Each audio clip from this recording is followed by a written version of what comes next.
Hey guys, this is Mario from shockandfit.com, and in this video you're gonna learn the right way and the wrong way to diet. So I'm here in the center of Seville, right next to the river. You see behind me some beautiful scenery, and decided to come out and talk about this very important topic that I think it's gonna be a life changer for a lot of people that watch this video.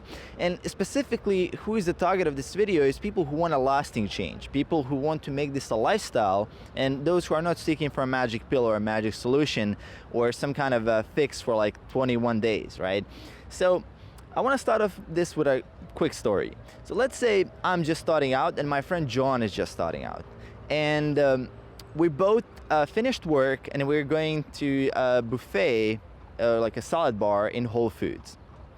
And let's say we go to that Whole Foods and we were both kind of managing our diets. We decided to invest a little bit of time into getting our nutrition handled and lose some fat. So let's say for some reason that day in Whole Foods, the salad bar is just horrible, right? There's just green lettuce, maybe a couple of sauces, some pasta, some boiled potato, and some fried chicken wings, right? Really, none of these things you would call healthy, and for kind of seeking the optimal choice, I mean, it's really hard to do.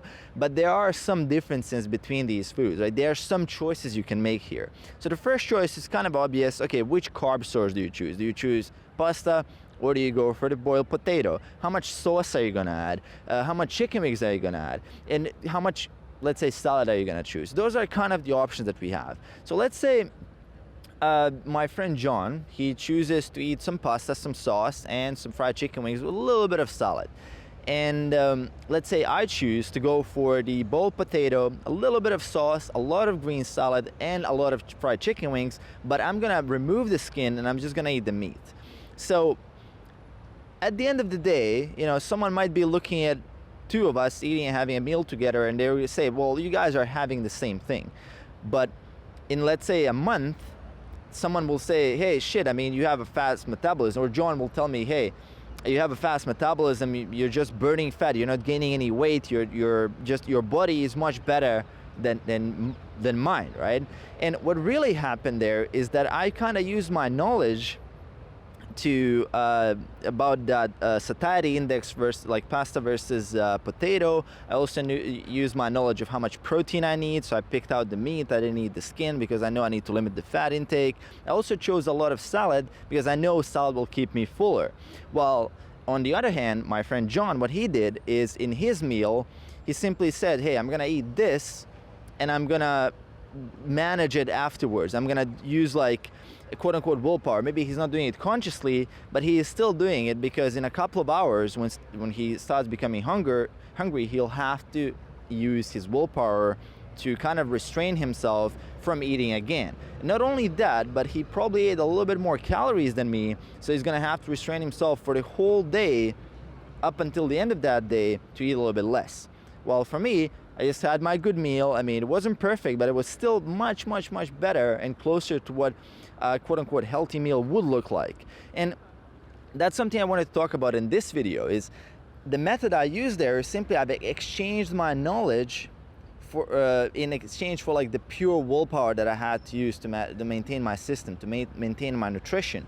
And that's something I see with a lot of people, that they make this mistake, is that I know it's a lot easier to kind of look at the short run and say, hey, I'm powerful, I'm strong, I can use my willpower. But in the long run, it's not really the best approach. And investing in knowledge, as Warren Buffett says, you know, it's like a compound interest. It's gonna pay off. The more you invest in it, the more you get, the more it's gonna pay off in the long run.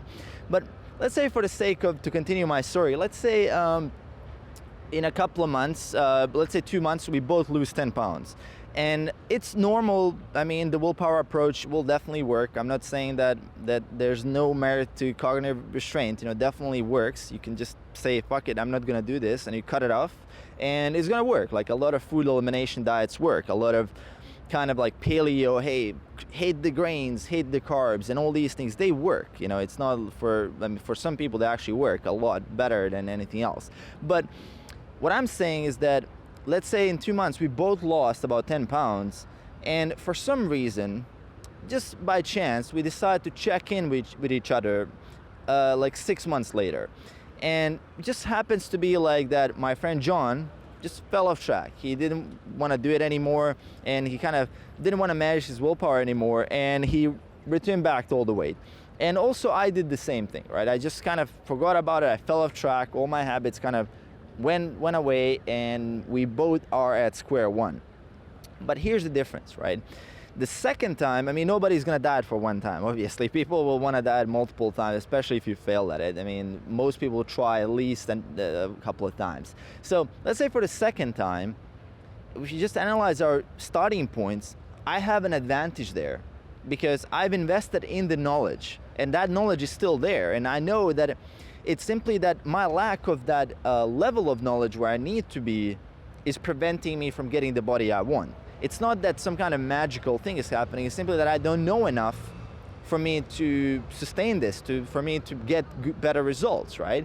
While on the other hand, what happens with my friend John, he's not just at square one, he's actually slightly behind, because in his viewpoint, he doesn't really know that he doesn't know what he did before, and he also is not sure how to approach the situation right now, because he just relied on pure restraint, right? He might have, I mean, trained himself. Let's say he's a little bit more advanced in self-development. He trained himself to have more willpower by meditating, by exercising, doing cold showers, like all these things. But still, I mean, his willpower will be a finite resource.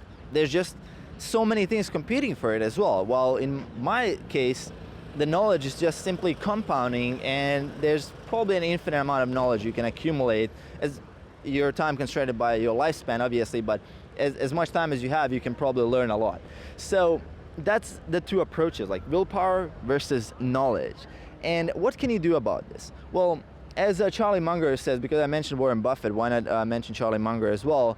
As he says, you want to go to bed every day smarter than when you woke up. And that's a very, very powerful quote he said in one of his interviews. And I think that's a critical thing when it comes to your nutrition as well, right? You want to spend a little bit of your time every day to read about nutrition, a couple of pages, maybe watch a few videos like this one that you're watching right now, and just invest some time into building that knowledge. And you can use willpower on the side if necessary, but you're soon going to realize the advantage of just having that knowledge that allows you to kind of manipulate the matrix, if you want to call it like that. You know, you can just change the situation a little bit in your favor, and that's going to go and compound to like pay off in the long run a lot more than just looking at that short term, like I'm powerful, I'm strong, and trying to force the result, because you're coming from a place of power. So it's like, as that book says, like force versus power. I'm using a little bit of that concept, right? So you're coming from a place of power because knowledge is power, right? You're using that knowledge to get results, and you're not trying to force the thing, because force is never a long-term solution, right?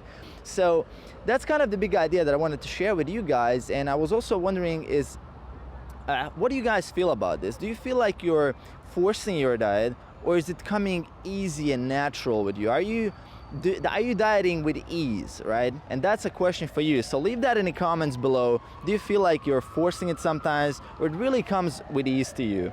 And as always, if you enjoyed this video, make sure to click subscribe below to support the channel, and I'll see you guys in the next one. Peace.